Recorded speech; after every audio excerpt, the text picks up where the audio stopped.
शिवाय हरि ओम नमो शिवाय ओम नमो शिवाय ओम नमो शिवाय ओम नमो शिवाय ओम नमो शिवाय ओम कलिं कृष्णाय नमो ओम कलिं कृष्णाय नमो ओम कलिं कृष्णाय नमो कृष्णाय नमो ओम कलिं कृष्णाय नमो ओम कलिं कृष्णाय नमो ओम नमो भगवते वासुदेवाय ओम नमो भगवते वासुदेवाय ओम नमो भगवते वासुदेवाय ओम नमो भगवते वासुदेवाय ओम नमो भगवते वासुदेवाय ओम नमो भगवते वासुदेवाय भगवते वासुदेवाय ओम नमो भगवते वासुदेवाय ओम नमो भगवते वासुदेवाय ओम नमो भगवते वासुदेवाय ओम नमो भगवते वासुदेवाय ओम नमो भगवते वासुदेवाय ओम नमो भगवते वासुदेवाय ओम नमो भगवते वासुदेवाय बोल सतगुरुदेव महाराज की जय, शंकर भगवान की जय, बोल सियापति रामचंद्र महाराज की जय, पवन सुत हनुमान की जय, बोल राधा कृष्ण भगवान की जय, बोल गीता माता की जय, बोल नाग महात्म की जय, बोल गंगा जमुना सरस्वती माता की जय, सच्चियां जोता वाली माता बड़ी सदाई जय। गुरु रूप शासन जी, और आपको कथा ने विश्राम किया था कि जो कुंडल विकुंडल दोनों भाई सारी धन दौलत कमाई हुई वेस्ट, कोई धर्म का काम ना करना, सारा पैसा उनका जाता रहा और गरीबी को प्राप्त हो गए। सारे सेवक जन इनको छोड़कर चले गए।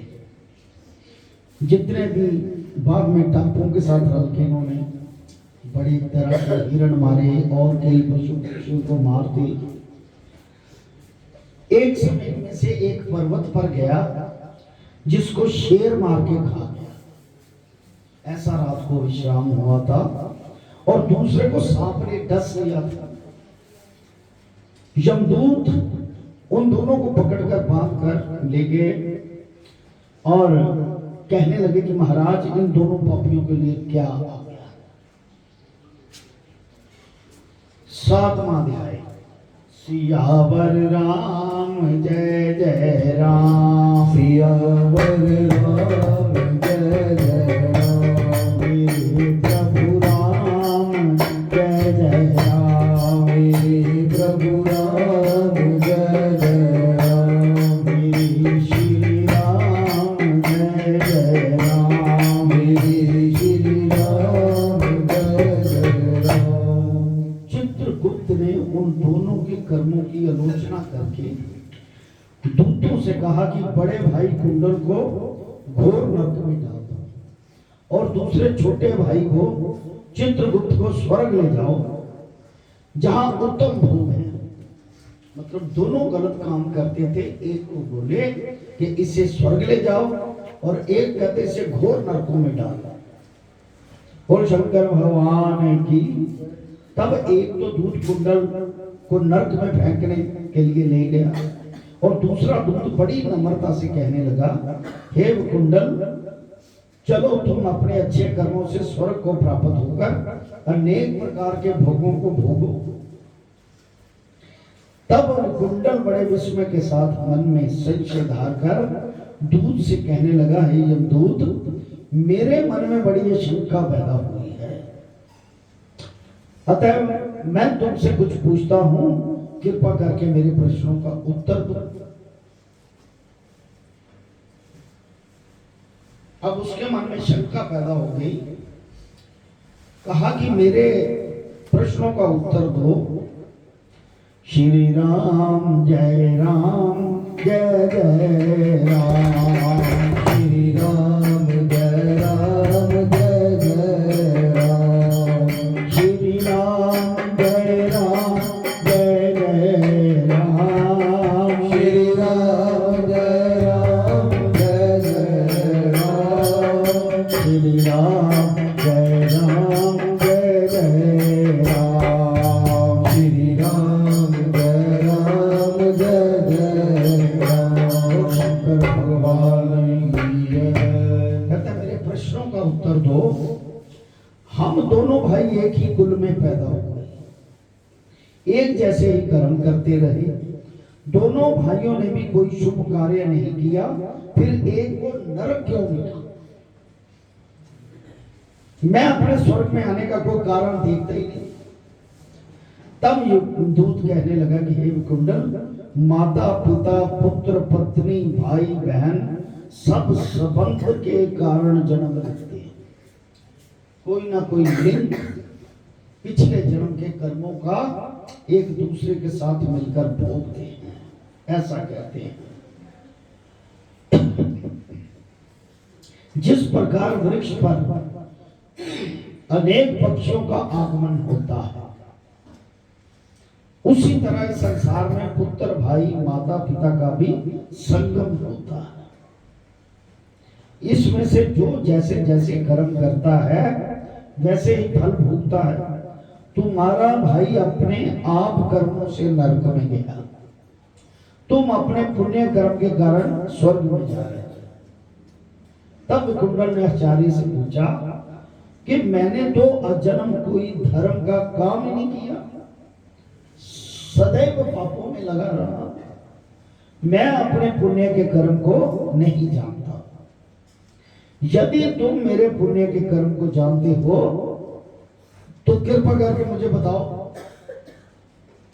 तब देवदूत कहने लगा कि मैं सब प्राणियों को भली भांति जानता हूं, तुम नहीं जानते। सुनो, हरि मित्र का पुत्र सुमित्र नाम का एक ब्राह्मण था, जिसका आश्रम यमुना नदी की दक्षिण उत्तर दिशा में था। उसने जंगल में ही तुम्हारी मित्रता हो गई उससे। उसके साथ तुमने 2 बार माघ मास में यमुना जी में स्नान किया। माघ महीने में 2 बार कहता सिर्फ तुमने स्नान किया।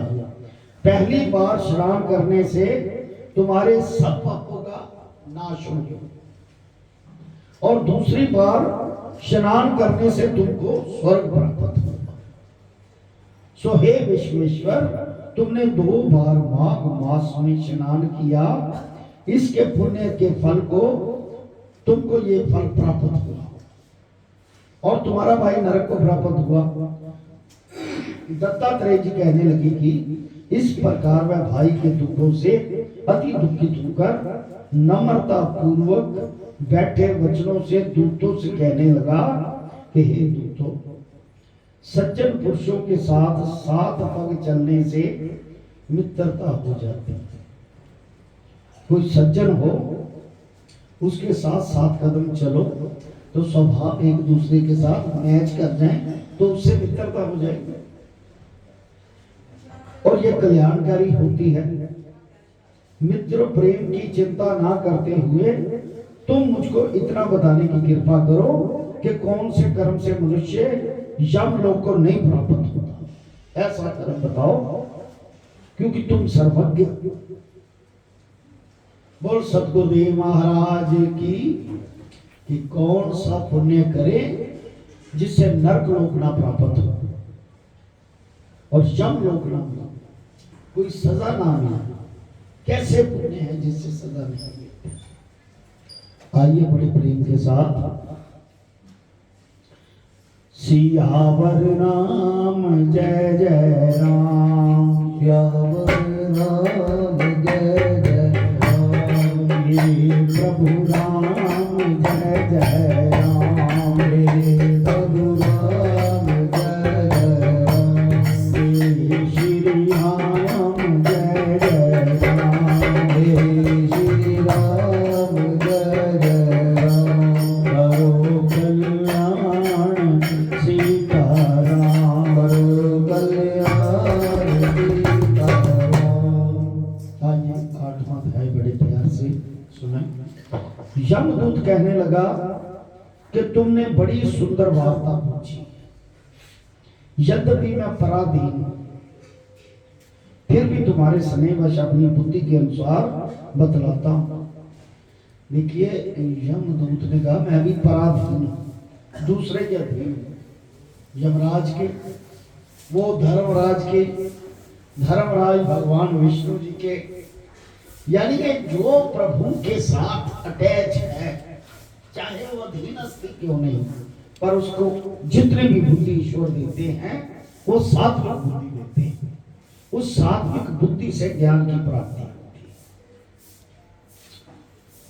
है। जो प्राणी काया वचन और मनसा से, काया वाचा और मनसा से, शरीर से, वचन से और मन से दूसरों को दुख नहीं देते, वे यमलोक में नहीं जाते। एक तो ये बात हो गई कि शरीर से भी किसी को दुख ना दो, यानी कि लड़ाई झगड़ा ना करो, मन से किसी का बुरा ना सोचो, और वचन से किसी को बुरा। ये 3 बातों का नियम बन जाए तो अपने आप सात्विक बुद्धि बन जाती है। कहने का भाव ये तीनों वचनों से, ये वचन तप है, मानसिक तप, शारीरिक तप है, ये तीनों तपों से अगर बुरा ना हो तो ईश्वर अपने आप सात्विक बुद्धि दे देते हैं, उससे आदमी सात्विक काम करने शुरू कर देता है। बोल शंकर भगवान की। कहते वे लोग यमलोक में नहीं जाते। हिंसा करने वाले वेद यज्ञ तप और दान से भी अति उत्तम गति को नहीं पाते। अहिंसा सबसे बड़ा धर्म, तप और दान ऋषियों ने बतलाया है, तप और दान करना, इससे सात्विक बुद्धि प्राप्त होती है। जो मनुष्य जल या पृथ्वी पर रहने वाले जीवों को अपने भोजन के लिए मारते हैं, बचपन कहते होंगे सी, क्योंकि असि लोग या साडे बुजुर्ग किहड़े सात्विक लोकां चों आए सन, मेहनत मजदूरी करते सी, कोई ज्ञान की प्राप्ति नहीं सी। कहते हो चलो नहर चों मच्छियां फड़न चलिए, जल चों जीव कटने या मांस खाना। पृथ्वी पर रहने वाले जीव अपने भोजन के लिए मारते हैं, वह काल सूत्र नामक नरक में पड़ते हैं। अब देखो कहते हैं जी कहाँ शास्त्र में लिखा है कि मीट ना खाओ या गलत काम ना खाओ। ये हर शास्त्र में इंडिकेट किया गया है, आपको सूचित किया गया है। ऐसा करने से, जीव हत्या करने से, जीव मारने से, उसको खाने से आपको सात्विक बुद्धि प्राप्त हो सकती है। इसलिए वहां पर अपना मांस खाते और रक्त पान पीते हैं। जो काल सूत्र नरक में गिरते हैं ऐसे लोग, वो अपना ही मांस खाते हैं, नोचते हैं, और रक्त खून जो ब्लड है उसकी पीप से पीते हैं, उसको पीप की कीच में उनको कीड़े काटते हैं। ये नरक बताएंगे। हिंसक जनमांद, काने कुपड़े, लूले लगड़े दरिद्री और अंगहीन होते हैं इस कारण, और इस लोक तथा परलोक में सुख की इच्छा करने वाले को काया वाचा तथा मन से दूसरे का द्रोह नहीं करना चाहिए। जो हिंसा नहीं करते उनको किसी प्रकार का भय नहीं, डर नहीं, कोई पाप नहीं, यानी कि किसी का दिल ना दुखाना, किसी से लड़ाई झगड़ा ना करना, किसी को ना मारना, जीवों को मार के ना खाना, ये हिंसा है। यानी कि अहिंसा में विश्वास करने वाले कभी नरकों में नहीं जाते। जो हिंसा नहीं करते उनको किसी प्रकार का भय नहीं होता। जिस तरह सीधी और टेढ़ी दोनों प्रकार की बहने वाली नदियां समुद्र में मिल जाती हैं, वैसे ही सब धर्म जितने भी अहिंसा में प्रवेश कर जाते हैं। ब्रह्मचार्य, गृहस्थ, वानप्रस्थ तथा यति, ये 4 सन्यासियों के जो वर्ण हैं, ब्रह्मचारी, गृहस्थी, वानप्रस्थी तथा यति, सभी वो शंकर भगवान की अपने अपने धर्म का पालन करने और जितेंद्र रहने से ब्रह्म लोक को प्राप्त करते हैं। यानी कि अब देखिए जितने भी धर्म बन गए, मजहब बन गए, अपने अपने धर्म में ही उस धर्म का पालन करना, किसी धर्म की निंदा ना करना, किसी को नहीं सोचना, उसको अपनी तरह, जैसे कहते नदियां बहती हैं ना, तो सारी एक जगह पे इकट्ठी होकर समुद्र में मिक्स हो जाती है। जितने भी रास्ते हैं धर्म के, वो अपने अपने रास्ते में जाएंगे तो मिक्स हो जाएंगे उसी ईश्वर के। कैसा भी तो भजन हो, चाहे किसी भी मजहब का हो, अच्छे अच्छे कर्म करो, कहीं भी रहो, ये सारी चीजें सात्विक होने से सब की सब एक ईश्वर में, ब्रह्म में लीन हो जाती है। अपने अपने धर्म का पालन करने और जितेंद्र रहने से ब्रह्म लोक को प्राप्त होते हैं। जो जलाशय आदि बनवाते हैं, जलाशय कहते हैं पानी को, जैसे सरोवर, कुआं, बावड़ी, ये पहले होते थे, आजकल इसने स्वरूप ले लिया। शमशान घाट में नलका लगा ताकि जो मृतक के दूसरे लोग आए, जो दूसरे प्यासे हैं, वो जल पी सके, स्नान कर सके। या हॉस्पिटलों में पानी की टंकी रखवा दो, वहां पर कुछ ना कुछ, ताकि जो रोगी के रिश्तेदार आए हैं उनको प्यास उनकी मिट सके। ये पुण्य के काम, ऐसे गते काम करो। जो जलाशय बना दे और सदैव 5 यज्ञ करते हैं, वे यमपुरी में नहीं जाते। जो इंद्रियों के वशीभूत नहीं हैं, वेदवादी हैं और नित्य ही अग्नि हवन यज्ञ का पूजन करते हैं, वे स्वर्ग हो जाते हैं। पीछे ना जब हम छोटे छोटे थे, हमें तो धर्म का पता नहीं था, लेकिन आर्य समाज में ना शुरू से एक ज्ञानी की दुकान होती थी इधर। बहुत छोटे थे हम, ज्ञानी मतलब वो हिंदू था, लेकिन ज्ञानी उसको कहते थे, विद्वान होने का। उसने हमको लगा दिया कि अपने घर में ना ये थोड़ी थोड़ी 5 पैसे की 10 पैसे की सामग्री लेके, तो इतवार के इतवार हवन कर दिया करो। हम ऐसी सामग्री चला दें। फिर धीरे धीरे उन्होंने मंत्र बताए, 2-2, 4-4 मंत्र, यही बोलो, गायत्री बोलो, या ओम विश्वानी देव सवितम, ये कंठस्थ करवा दिए। प्रीतम होता था इधर पर, यानी कि अच्छी तरफ लगाते हैं। कहने का भाव कि अगर आप यज्ञ करते हैं, चाहे आपको एक ही मंत्र कोई भी नहीं आता मान लो, तो आप गायत्री मंत्र ही बोलते रहो 108 बार, उसकी आहुति देते रहो घर में। ऐसा भी यज्ञ करने से, क्योंकि हवन सामग्री होती ना, कई तरह की जड़ी बूटियां और नव के नव ग्रह उसमें सम्मिलित होते हैं। उनका यज्ञ करने से एक तो आपकी मन पवित्र होता है, वचन पवित्र होते हैं, और आपकी देह को भी संतुष्टि मिलती है कि आप सात्विक करते हैं। ये हमने बड़ी 5-6 साल रूटीन बढ़ाई, फिर आगे समा चेंज होता गया, अलग अलग मार्ग में चलते गए। तो कहने का भाव, आप किसी भी धर्म में अगर ऐसे सात्विक कर्म करते रहते हो, हवन यज्ञ आदि, वो कहते स्वर्ग को जाते। युद्ध भूमि में जो शूरवीर मर जाते हैं, वह सूर्य लोक को प्राप्त होता है। सूर्य क्या है? क्षत्र। और युद्ध में जिसका धर्म है युद्ध करना, पाप का नाश करना। ऐसा नहीं कि आप पापी बन के युद्ध करो, किसी अच्छे आदमी को मारते रहो, ऐसा नहीं है। युद्ध हमेशा अधर्म से होता है। किसी ने किसी के साथ अन्याय किया, उसके साथ होता है, शत्रुता उसके साथ होती है। तो ऋण वैसा चुकाना पड़ता है हमें कि अब इसने अधर्म अपनाया है, तो हम अपने शत्रु का ऐसे उसको विरोध करके, उसको रोक के अपना ऋण चुकाए क्षत्रिय होने का। ऐसे क्षत्रिय में गुण होते हैं, वह लोग सूर्य लोक में प्राप्त होते हैं।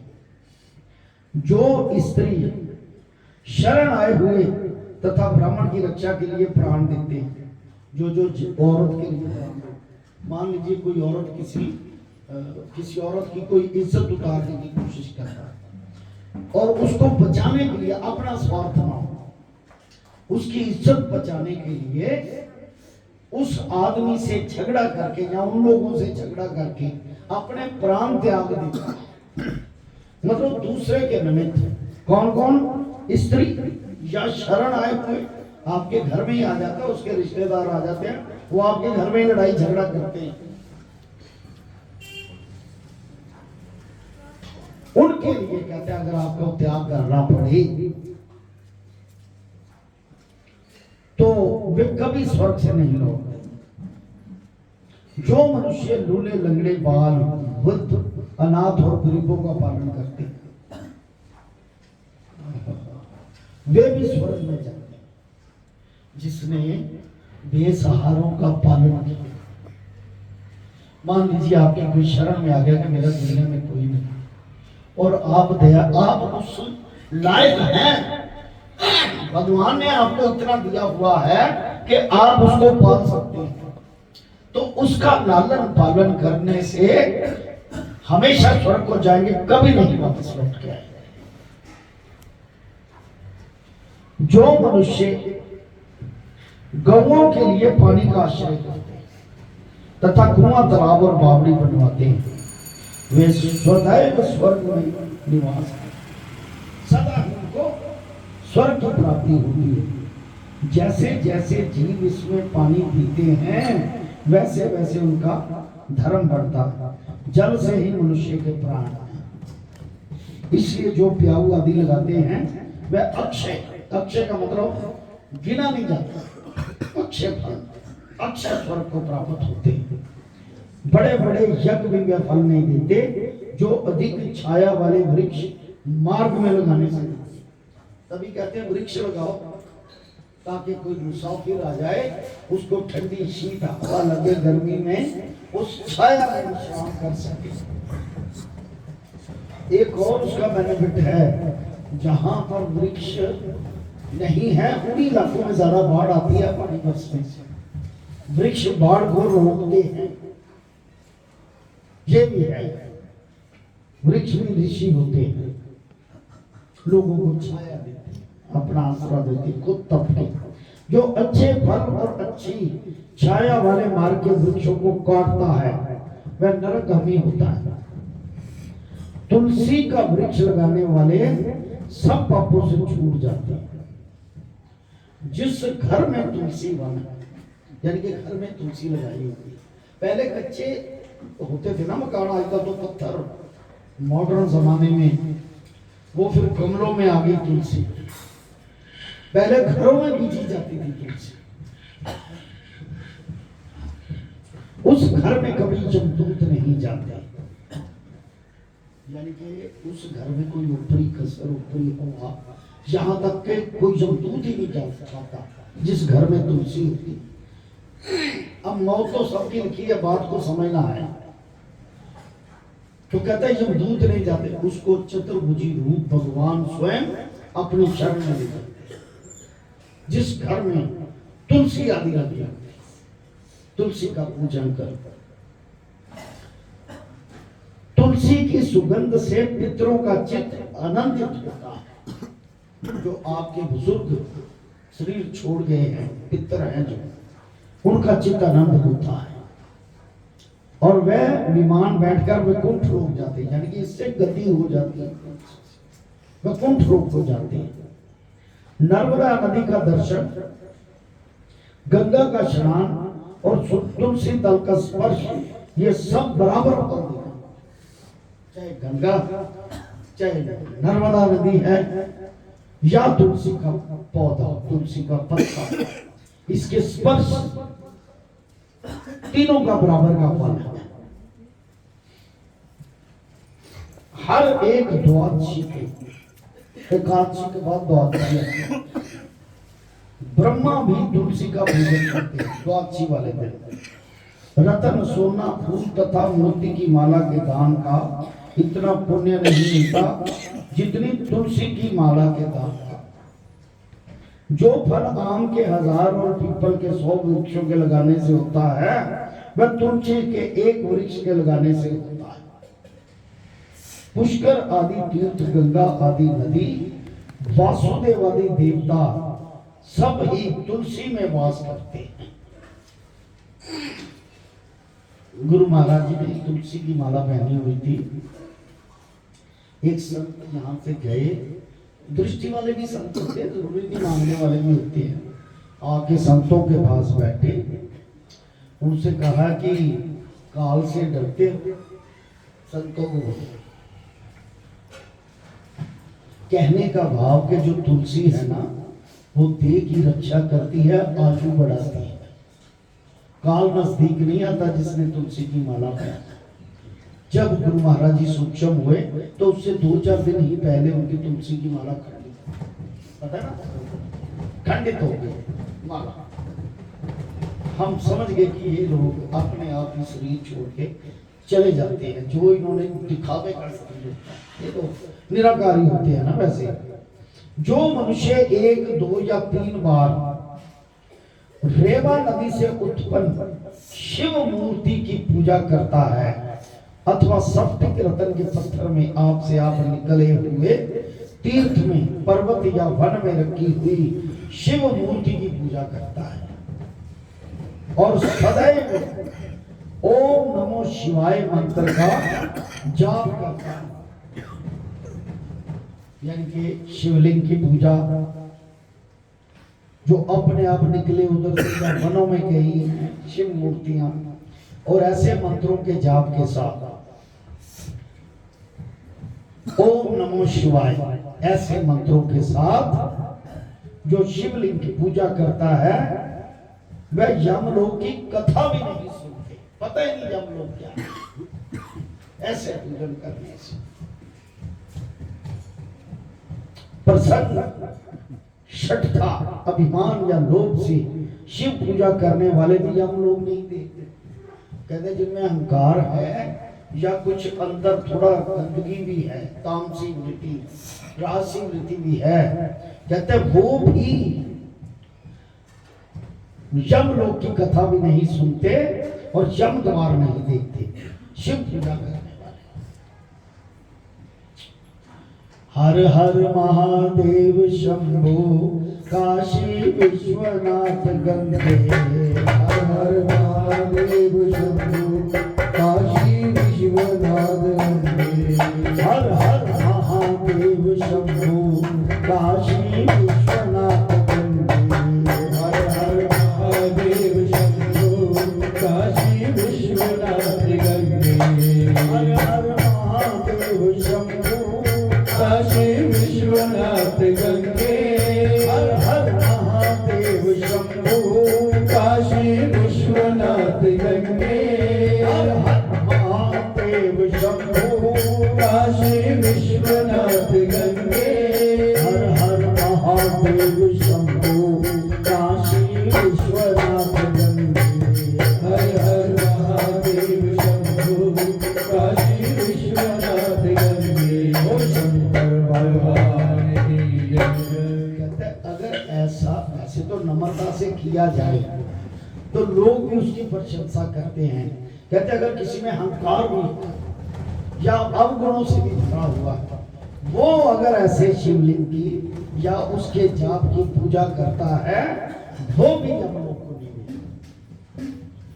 भगवान शंकर जी का एक बार गुरु महाराज जी ने बताया था, मैं कहा जी इसके व्रत रखने का क्या फल है? नहीं नहीं, सोमवार का व्रत। उन्होंने कहा कि अगर आपकी मृत्यु का भी समय आ गया, मान लीजिए इन 16 सोमवारों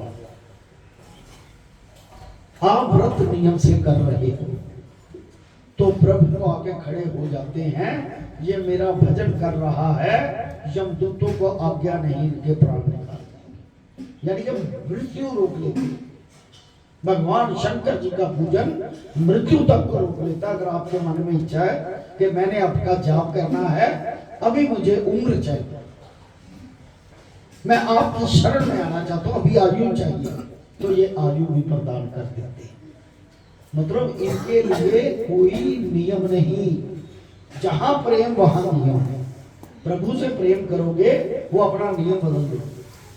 क्या अहल्या के लिए नियम नहीं बदला गया? सिर्फ एक अहल्या के लिए कि जिसका दोष ही कोई नहीं, श्राप हो गया पत्नी, तो युग पलटा दिया नियम बदलने के लिए कि इसका क्या दोष है, ये तो भक्त नहीं। ऐसे ही कई भक्तों का नियम पलटा दिया। 6 साल आयु, 12 साल आयु, ऋषि मार्कंडेय जी की 12 वर्ष आयु, और कई कल्प आयु दे दी उनको कि मेरा भजन करता है, इन्हें लोगों का कल्याण करना है। ये जो मंत्र है ना महामृत्युंजय, जिसने इजाद किया है, एक नहीं कई हजार मंत्र याद किए। कहते हैं इन मंत्रों द्वारा लोगों का कल्याण होना है, इसको आयु दी जाए। और मैंने दिव्य आयु दी, चाहे 6 वर्ष थी चाहे 12 वर्ष। कहते हमारी आयु है, हम दिव्य वर्ष देते। कहने का भाव जो प्रभु है, ईश्वर है, अगर इसके प्रति हम समर्पित होते हैं तो वो दीर्घ जीवी भी कर सकते हैं, लिखी को डाल देते हैं। बोल शंकर भगवान की।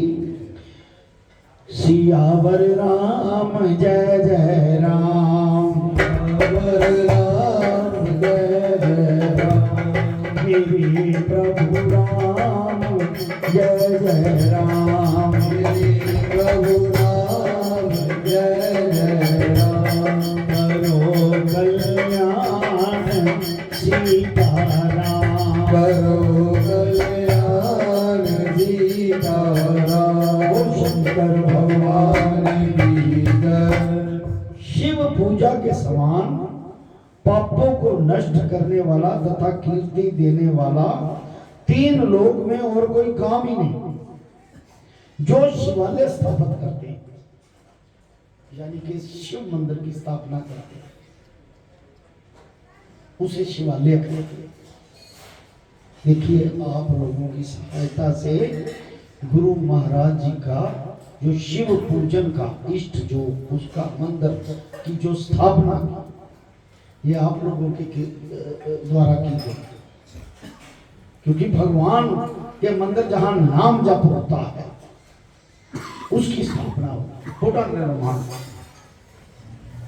कहते हैं जो शिवालय स्थापित करते हैं वे शिव लोक में जाते हैं, जहां भगवान शिव का नाम जपा जाए।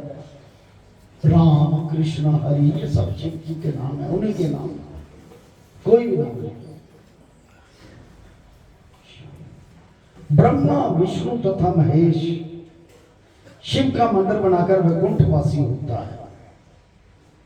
जो भगवान की पूजा के लिए फूलों का बाग लगाते हैं, क्योंकि फूल में सुगंधी होती है, इसमें सकारात्मक ऊर्जा होती है।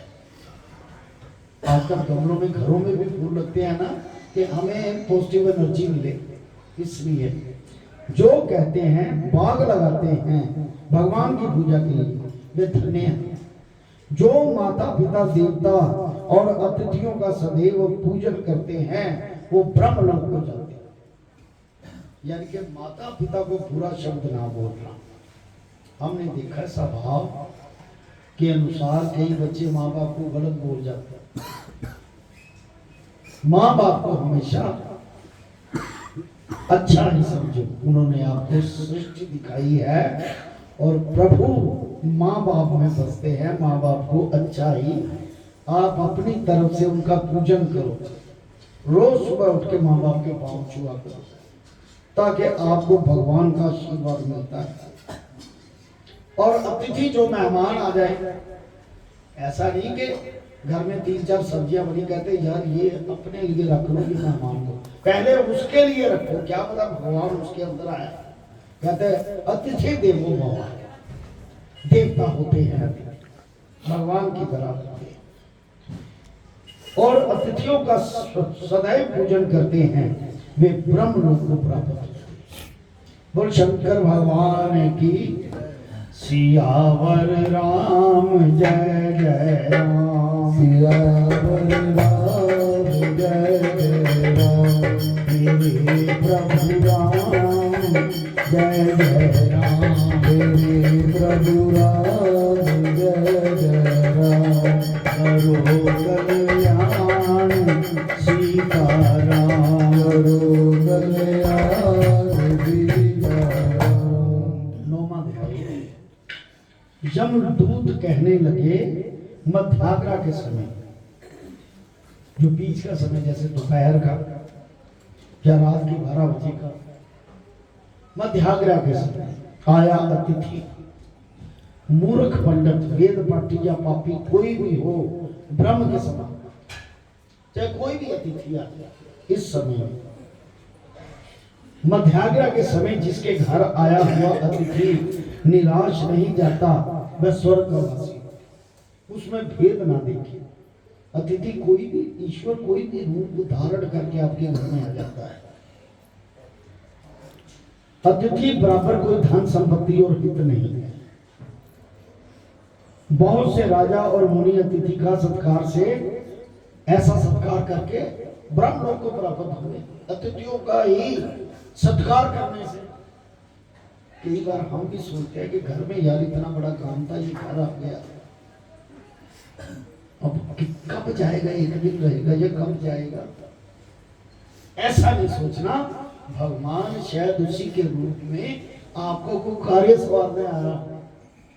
यानी कि अतिथि का ईश्वर के समान उसका सत्कार कर। जो रात्रि के थके हुए भूखे ब्राह्मण को अन्य जल देता है, मध्याह्न के समय जिसके आया हुआ अतिथि निराश नहीं बन जाता, वह स्वर्ग का वासी होता है।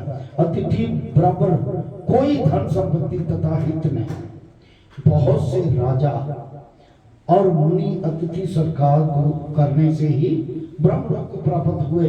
जो एक समय आलस्य से भी अतिथि को भोजन करा दे, सुस्ती ना, सुस्ती पे ये पर आ गया, उठन दिल नहीं करता, कहता वो भी अगर उन अतिथि को भोजन करा दे, वह यम द्वार नहीं देखता। देखो अतिथि की, मेहमान की कितनी भगवान ने कहा, यम द्वार नहीं देखता। केसरी ध्वज से वैवस्वत देव ने कहा था कि जब कोई इस कर्म भूमि में मृत्यु लोक से स्वर्ग लोक जाने की इच्छा रखता है, वह अन्न का दान करे। जैसे आप लोग हर महीने आपके यहाँ पता है यहाँ लंगर लगना है 13 को, और यथाशक्ति अपनी अपनी इच्छा अनुसार अन्न दे जाते हैं कि लंगर में हमारा भी हिस्सा बढ़ जाए, ऐसे कहते हैं। कहते वो भी मृत्यु लोक से स्वर्ग जाने की इच्छा रखता है, वह अन्न का दान करे। जो दूत कहता है कि यमराज कहते हैं अन्न के बराबर दूसरा और कोई दान ही नहीं। जो गर्मियों में जल, सर्दी में ईंधन, ईंधन कहते लकड़ी वगैरह कोयला, और सदैव अन्न का दान करते हैं, वह कभी यम के द्वार नहीं उठा। आज तो चलो अगर बात करें, पहले लकड़ी आती थी, लकड़ी से कुआं टोआ खोद के लंगर बनता था। यहाँ 40-50 साल पहले यहाँ पर कच्ची सड़कें होती तो खोद के लंगर बनाए जाते थे, यानी कि जो लकड़ी दान करता था। आजकल तो ईंधन हो गया, क्या गैस सिलेंडर हो गई, शक्ल रूप चेंज हो गई। जो ऐसी चीजें भी लंगर बनाने के लिए दान की जाती हैं, वो भी हम का द्वार नहीं देखता, कभी दुख नहीं उठाता। जो अपने किए हुए पापों का प्रायश्चित करता है, वह नरक को नहीं जाता। मान लीजिए पाप, मंदिर में बैठे ही पाप, तो गलती होती और अपने पापों का प्रायश्चित कर देते कि मेरे से बहुत बड़ी प्रभु गलती हुई, मुझे क्षमा करना, मुझे बुद्धि दो, ताकि मैं आपके चरणों में अपने आप को लगा सकूं। ऐसा प्रायश्चित करे, वो भी नरक को नहीं जाता, भगवान उसे भी माफ करते हैं। जो काया वाचा और मन से किए हुए पापों का प्रायश्चित करता है, वह देव और गंधर्वों से सेवित शुभ लोग को प्राप्त होता है, यानी कि अच्छे लोगों में प्राप्त होता है। जो नित्य व्रत तप तीर्थ करते हैं और जितेंद्रिय हैं, इंद्रियों को जीता है, वह भयंकर यम को नहीं देखते हैं। नित्य धर्म करने वाला दूसरों के अन्न, भोजन और दान त्याग दे। नित्य स्नान करने से बड़े बड़े पाप नाश होकर यम को नहीं देखता। रोज स्नान जो करता है, बिना स्नान पवित्रता कैसे हो सकती? यानी कि देह को पवित्र करने से स्नान करे, उससे मानसिक शांति, मन पवित्र, मानसिक शांति मिलती है। जो मनुष्य पूर्व के समय में चलते जल में स्नान करे, वह बुरी योनि नहीं पाते। पूर्व मतलब सूरज उदय के समय जल में स्नान करे, वे नरक नहीं जाते। माघ मास में प्रातः स्नान करने वाले मनुष्यों का नियम पूर्वक तिल पात्र तथा तिल कमल का दान करना चाहिए। यमदूत कहते हैं कि हे कुंडल, पृथ्वी, सोना, गौ आदि परम दान करने वाला स्वर्ग से नहीं, जिन्होंने धार्मिक काम कर रहे हैं, मंदिर बनवाए, कहने का भाव की जगह दे दी कि जाओ मंदिर बनवाओ, वो भी स्वर्ग से वापस नहीं लौटते, क्योंकि धर्म के काम के में हिस्सा डाला है। माघ मास में प्रारंभ स्नान करने वाले मनुष्य और यमदूत कहते कि कुंडल, पृथ्वी, सोना, गौ आदि परम दान करने वाला स्वर्ग से नहीं लौटता। बुद्धिमान पुण्य तिथियों, व्यातिपात, संक्रांति आदि को थोड़ा सा दान करके भी बुरी गति को नहीं प्राप्त होता। यानी कि संक्रांत में, पुण्य तिथियों में, व्यातिपात योग में, योग भी होते हैं ना, थोड़ा सा दान करके भी बुरी गति को नहीं प्राप्त होता। सत्यवादी, मौन रहने वाला, मीठा, सच बोलने वाला, मौन रहने वाला, क्षमाशील, माफ कर देने वाला, नीतिवान, किसी की निंदा ना करने वाला, सब प्राणियों पर दया करने वाला, पराये गुणों का वर्णन करने वाला, मतलब किसी में गुण है तो उसकी बदनामी की बजाय उसके गुणों का वर्णन करो। अब गुण तो सब में होते हैं, दुनिया के हर इंसान में अवगुण होते हैं, लेकिन उसकी अच्छाइयों का वर्णन करने वाला, जो उसकी अच्छाइयां हैं, पराये गुणों का वर्णन करने वाला, पराये धन को तृण के समान समझने वाला। किसी के पास लाखों करोड़ों हैं तो आपको तो अपनी चंगेर से ही धोखा करना, उसकी तरफ ना ध्यान देना, तृण मात्र समझना। ऐसे लोग नरक को नहीं गए। बोल शंकर भगवान की। सियावर राम जय जय राम, सियावर राम जय जय राम, मेरे प्रभु राम जय जय राम, मेरे प्रभु राम जय जय राम, मेरे श्री राम जय जय राम, मेरे श्री राम जय जय राम। ओम नमो शिवाय, हरि ओम नमो शिवाय।